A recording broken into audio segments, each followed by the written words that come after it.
مفيش مدرب بيبقى عايز يخسر، ودايما المدرب عايز الاحسن. دايما هيبقى في مشكله عند اللعيب، قليل قوي لما تلاقي المدرب اللي بيحط مشكله، يعني لما تلاقي مدرب هو اللي حاطط بقى راسه براس اللعيب. ودي انا ما بحبش المدربين دول ابدا.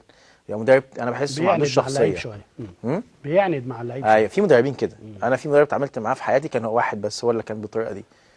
الباقيين كلهم كان يعني ممكن لو لعبني عشان كويس ما لعبنيش عشان انا مش كويس، لكن العند ده ساعات في مدربين بصراحه بيعندوا، ودي بترجع لضعف شخصيته. انا بشوف يعني هو عشان مش واثق من نفسه عايز يبين ان انا جامد جدا، فبيروح رايح لاجمد واحد او يعني اللي هو النجم ويحطه في دماغه ويركز عليه قوي، فيبتدي. دي بتحصل. بس يا كابتن حازم انت شايف ان المدرب المفروض ان هو يبقى سوي شويه مع طبعا التعاملات مع اللاعبين، طبعا بغض النظر بقى المفروض يحتوي كل اللاعبين. لكن انت يا كابتن حازم في التجربه الاودونيزي دنمارك. انت لعبت كام مباراه هناك؟ لا يعني بص انا اول سنه رحت لعبت حوالي 4 ماتشات في الاول، وبعدين جالي مزق في الاماميه.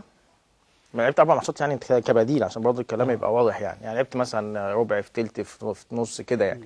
ولعبت اخر مباراه اللي انت جبت الجون بتاعها دي، ده كان اول سنه لعبتها. وبقى تاني الماتش اللي بعديه على طول كنا هنلاعب الميلان في الميلان. كنت انا ابتديت بقى خلاص بعد الجون ده ابتديت اعلى قوي، ولعبت بعديه ماتش في اتلانتا في بيرجامو وعملت ماتش كويس نص ساعه برضه لعبتها كويس قوي، تعادلنا 1-1 ورقصت واحد ضربني اتطرد، فابتديت ابان يعني بشكل كويس. فكان عندنا ماتش انا فاكر 4 ديسمبر 97 96 سوري 4 ديسمبر 97 كنا هنلاعب الميلان في سان سيرو. كنت خلاص في التشكيل الاساسي في الفرقه وبنعمل تمرين شوط. 4 ديسمبر دي بيبقى تلج في ايطاليا، ملعب تلج، فبشوط في الثالثه راحت رجليا تمزق كبير جدا. قعدت 6 شهور. حتى لما جيت معاكم منتخب ماتش تونس ما لعبتش، فاكر في فتره كده بعدت انا عن المنتخب. فلعبت اخر ماتش في السنه بعد كده لعبت حوالي 90 دقيقه كلها. اخر ماتش اجمالي المباريات كام مباراه؟ انا اقول لك اول سنه لعبت حوالي 5 مباريات لان السنه كلها اتعورت، وبعدين السنه اللي بعديها لعبت 19 مباراه ما بين دوري وما بين كاس، جبت جون في الكاس. السنه الثالثه مشيت بقى رحت هولندا فلعبت شويه. المشكله هذه ان انا ما كنتش فاهم. يعني دايما انا بقول الكلمه دي، انا ما كنتش فاهم، كنت مستعجل عايز حازم امام بقى انا طالع نجم من هنا فعايز ابقى نجم في ايطاليا، مش متعود ان اقعد احتياطي. لما بشوف الاحداث هذه دلوقتي يعني ان انا العب في الدوري الايطالي وانا جاي من مصر ابقى احتياطي يعني في الدكه على طول، دي حاجه مش سهله انك تبقى على طول في اول 18 لعيبه هذه في فرقه محترمه يعني في الدوري الايطالي، فتبقى على طول موجود في اول 19 اول 18 وكل ماتشين 3 بنزل. انا شايف ده ما كانش وحش بالنسبه لواحد في سني عنده 20 سنه، بالنسبه لواحد جاي من مصر كنت لازم اصبر شويه. انا كنت للاسف مستعجل جدا والناس مستعجلاني في مصر، الناس تقول لك ده حازم قاعد احتياطي، عارف انت الكلام ده بيهمد شويه، وانا عيل بقى صغير فرحان بنفسي وعايز ابقى كويس. فطبعا ده يمكن خلاني استعجل بسرعه خطوات، يعني كنت لازم اهدى شويه واقول الحمد لله على اللي انا فيه. على فكره الكلام اللي بتقوله يا كابتن حازم ده بيبقى يعني ايه نصيحه لكل الاجيال اللي جايه. لازم ما يستعجلش. كابتن حازم عايز بلاش كابتن حازم، قول لي حازم خلاص. اتنقل معاك لمرحله اخرى. قول لي حازم بس. حاضر. مرحله ثانيه هي مرحله الاختيار. دايما اللعيبه اللي عندهم يعني موهبه عاليه في الملعب دايما يعني بيحاول يتجه للتدريب شويه. انت لا، انت خدت منحى اخر واتجهت للاداره. هقول لك انا مفاجاه بقى عندك انت. انا بكره هروح اخد دوره في التدريب ان شاء الله بكره الصبح. معقوله؟ ده يعني اقتنعت بالموضوع بعد لا خالص، انا من اول يوم مقتنع بكل حاجه. فاكر الصوره دي يا كابتن؟ انا وانت ده ماتش ليبيريا صح؟ ولا ماتش كنت مليان انت المنتخب. ماتش ايه؟ ماتش ليبيريا متهيألي. تقريبا. انا جبت جول الماتش ده. صح ليبيريا. ده كان تصفيات كاس افريقيا اللي احنا كسبناها. طب يا كابتن حازم انت دي مفاجاه كبيره ان انت راح تاخد دوره تدريبيه. ان شاء الله. مش رايح اخد ده، هي الدوره سي يعني. موجوده سي يعني. طب ليه يا كابتن حازم؟ بص انا بشوف دايما انا كحازم يعني عايز اكون ملم بكل حاجه ما دام انا عندي القدره او عندي الوقت المتاح ان انا اعملها. انا بشوف ساعات انا دخلت مجال الاداره وفي نفس بحب التدريب جدا هادي. يعني انا بحس ان انا من كتر التحليل والحاجات دي الواحد حاسس ان هو ممكن، يعني انا عندي وعندك انت وعندنا كلنا، بس احنا يعني ايه ممكن انت برضو ايه انت اكيد عارف الفرقه بتتعمل ازاي، وانت بتتفرج على ماتش يا ريت عامل كده. كلنا عندنا النو هاو بتاع التدريب، بس هي مثلا مساله ان انت عايز ولا مش عايز، ان انت هتعرف تبقى مدرب ولا مش تبقى. لا وتثقلها بدراسه.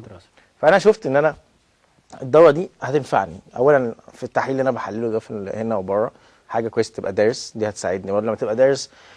احنا بنلعب عندنا طبعا الخبره الشخصيه ان احنا كنا لعبنا حوالي في احسن حتت في العالم يعني ككوره، وفي مصر وفي اوروبا وكل حاجه، بس برضه لما تبقى دارس دي حاجه كويسه تساعدك في انك تشوف الحاجات، ممكن تفتح لك نقاط في دماغك اكتر، وهتساعدني. انا كمان عايز ممكن اكون مدرب، انا في دماغي ان انا اكون مدرب هادي بعد كده. انا نفسي اكون مدرب. يعني ممكن تبقى في المستقبل بتفكر في كده؟ انا نفسي اكون مدرب. ده بشوف جوارديولا وبشوف الناس دي.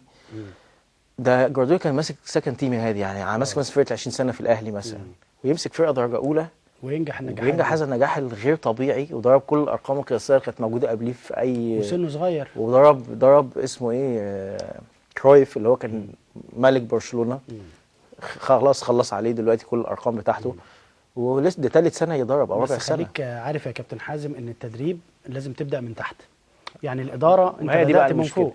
هي دي المشكله هذه، يمكن ده اللي مخليني ما كنتش واخد خطوه، مش عايز اخد الخطوه دي، انك تبتدي من تحت الناشئين. انا بشوف ان دايما بص العالم دلوقتي هادي، وحتى عندنا في مصر ابتدت الموضوع ده يبقى اللعيب اللي بيبقى مش عايز اقول نجم، بس اللي بيبقى عمل حاجه كابتن او وصل لمرحله مهمه في الكوره، لما بيجي يبطل بياخد مثلا تدريب او بيبتدي من فوق، بيبتدي ان ده راجل هيعرف يعني خبراته اللي في الكوره عملها بتخليه يعني يستغني عن سنين كتيره تحت، حديث عهد بالفرقه كمان، ويبقى عارف لعيبته وعارف وخبراته هادي وشخصيته وكاريزمته ومثلا تواصله مع الناس، دي بتشيل حاجات كتير. تشيل ان هو يبتدي من تحت، يشيل ان هو لما يجي يبقى مدرب يبقى مقنع للناس. بيقول لك يا كابتن حازم ان المدربين اللي المفروض الكبار اللي عندهم خبرات ينزلوا يمرنوا في الناشئين عشان يبتدوا يعني يطلعوا اجيال بعد كده بحرفيه، لكن المدرب الجديد يعني وهو لسه مع الفريق مثلا او كده او قريب منهم، فهو يعني بص هادي، انا رايي الشخصي المدرب مش شرط كبير او صغير، هو شخصيته عامله ازاي، هو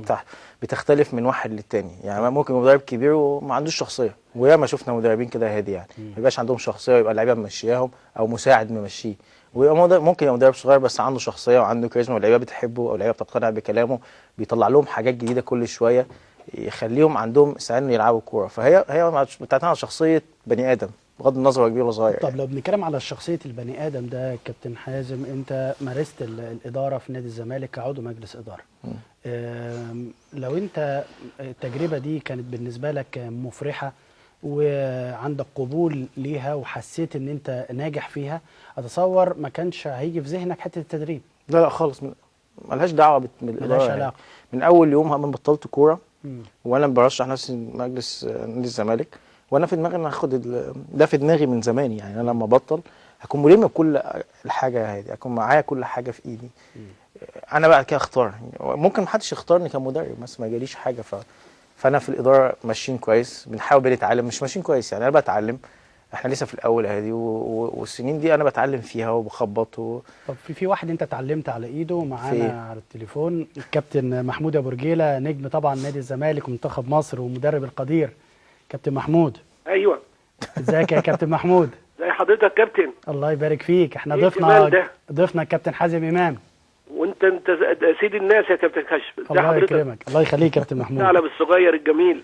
كابتن مصر ازي حضرتك؟ اهلا كابتن حازم، ازي حضرتك؟ ربنا يخليك كابتن ابو رجيله. احنا دايما بنحب الناس اللي اصحاب فضل على كابتن حازم في التدريب وفي نادي الزمالك، دايما يتواصلوا معاه ويحبوا يقولوا له كلمه. يعني حازم امام احنا ما تعبناش فيه، انا تعبت في ابوه اكتر منه. لا حضرتك والد يا كابتن والله. يعني عشان هو خامه جيده، من الناس اللي اي مدرب يتمنى انه يبقى في وسطهم. خلوق، جاد، يعني بتوصل له الموضوع، يعني اذا قلت له 3 4 5 حاجات بسم الله ما شاء الله في ثواني حافظ. بيحب النادي حب فظيع، بيكمل رسالة الكابتن يحيى امام، بيكمل رسالة ابوه، يعني اي حاجة يعملها خايف يقول لك ايه ده فلان وفلان وفلان. حازم امام انا واحد من الناس دمعت لما عرفت ان هو هيبطل، لاني لابد ان الكرة المصرية او الكرة عامة لما الواحد بيجي يتفرج بيقول الله الله، فكان باستمرار كل باص طالع من رجليه او 1 2 او احساسه بالفرود اللي بيجيب جول، فانت بتبقى قاعد يعني حتى لو في دماغك 100 حاجة هو بيغيره وبيعمل حاجه تانية خالص. فانا كنت ربنا يخليك يا المحبين اللي كنت باستمرار احب حازم امام. طبعا انا لعبت مع الكابتن حماده ومرنته، لكن حازم امام حاجه تانية، موديل جديد خالص. كابتن محمود، يمكن الكابتن حازم فاجئنا في البرنامج ان هو هياخد دورة في التدريب عشان ياخد الرخصة سي، فانت شايف ان هو لو اتجه للتدريب ممكن يجيب اثر جيد عند اللاعبين؟ ده هيبقى طفرة كبيرة جدا، لان علم التدريب مش يكفي بس، يعني الانسان لما بيبقى عنده موهبة وبيثقلها بعلم التدريب، في واحد يقعد معاك كتير فترة لغاية لما توصل له المعلومة، لكن ده هيبقى سهل جدا جدا. كنت اتمنى من ربنا سبحانه وتعالى ان لما يكون الواحد عنده مدرسة يعمل يوم لحازم امام، يعمل يوم لخالد الغندور، يعمل يوم لجمال حمزة، لحضرتك، لان الولاد الصغيرين لما بيشوفوا قدوة كبيرة ولاعيب كبير بيبقى الموضوع اسرع. يعني احنا زمان كانت الناس تقعد تحكي لنا كتير، دلوقتي يعني اللعيبه الكبار دول ما بتقعدش تحكي كتير. فحازم امام انا مستعد من دلوقتي يعني يبقى الاسيستنت بتاعي. يا سلام، ده شرف ليا يا كابتن مصر. ربنا يخليك يا كابتن، ده كلام كبير والله، كلام من مدرب عالمي من يعني ابونا يعني. ربنا يخليك يا كابتن محمود. ايه سنه كام سنه وبتاع ريال مدريد قد ايه سنه، فالمفروض بقى احنا في عهد الثوره الجميله ان القاعده ديت تظهر. والعلم يعني احنا لغايه فتره كبيره جدا جدا كان العلم بالنسبه لنا قليل، لغايه لما جه مستر كرامر، وبعدين انا مرنت معنا مدربين اجانب كتيره، وبعدين لما بتقعد مع الدكتور محمود سعد وتسمع منه اللي بيقوله، احنا كنا بنعمل الحاجات دي بس مش عارفين نرتبها، ما كناش عارفين نرتبها. فلما حضرنا الدورات ديت وتسمع الدكتور محمود سعد والدكتور فتحي نصير والكابتن شوقي عبد الشافي، تحس ان كل اللي كنت بتعمله ده بس بترتبه ازاي. فلما يترتب في النظام بتاع الكرة الحديثة، يعني كابتن خشبة زمان احنا كان واحد بس بيمرن فرقة كاملة. ما هو العلم يا كابتن تطور بشكل كبير جدا. دلوقتي حضرتك شوف جهازك قد ايه. علم النفس ده مهم جدا، بيبقى موجود معاك على التغذية برضو، حاجات كتير جدا دخلت الرياضة يعني زمان كان المدرب هو مدرب الحراس ومدرب المدافعين ومدرب اللياقة البدنية ومعاه مفاتيح النادي وكل حاجة. دلوقتي بسم الله ما شاء الله مدير فني ومدرب عام وعايز اقول مدرب غرق بس ما غرقش.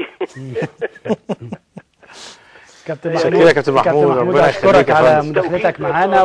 الشعب دلوقتي اعمل توكيل لحازم امام، هبعت له توكيل حالا. ربنا يخليك يا كابتن. يا كابتن محمود ابو جيله نجم نادي الزمالك والمدرب القدير لنادي الزمالك السابق.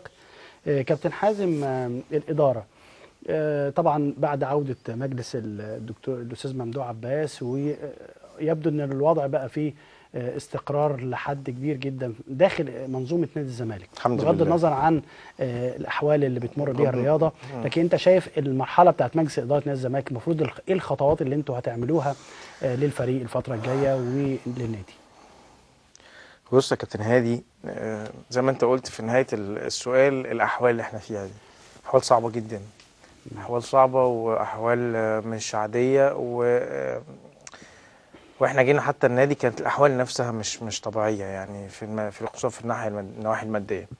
ف يعني هو تحدي غريب ورهيب بصراحه، وانا بشكر على استاذ ممدوح. يمكن زي ما قلت لك انا لسه اول جوله ليا يعني، او اول فتره ليا، فبالتالي دايما الاول فتره بيبقى بيبتدي بيتفرج كتير، بيسمع كتير. انا من النوع ده يعني، لو في حاجه في الكوره بالذات بتكلم فيها، يمكن الحاجه الوحيده اللي بتكلم فيها كتير هي الكوره، لكن في حاجات تانية حواليك كتير هادي، ماديه وارقام كتيره. فانا بشفق على استاذ ممدوح مثلا، الناس اللي هم يعني اللي هو فعلا بقى اللي في وش المدفع يعني. فهي مواضيع صعبه بجد، صعبه جدا. طب انتوا ايه مجهزينه بص يا هادي، هي كلها مشاريع، بس مشاريع عايزه وقت، ومشاريع ما حدش هيستحملك عليها. يعني في ناس يقول لك ايه، طب انتوا اللي خلاك تجيبوا لعيبه وانتوا معكوش فلوس مثلا كتير، ما انت لو ما جبتش لعيبه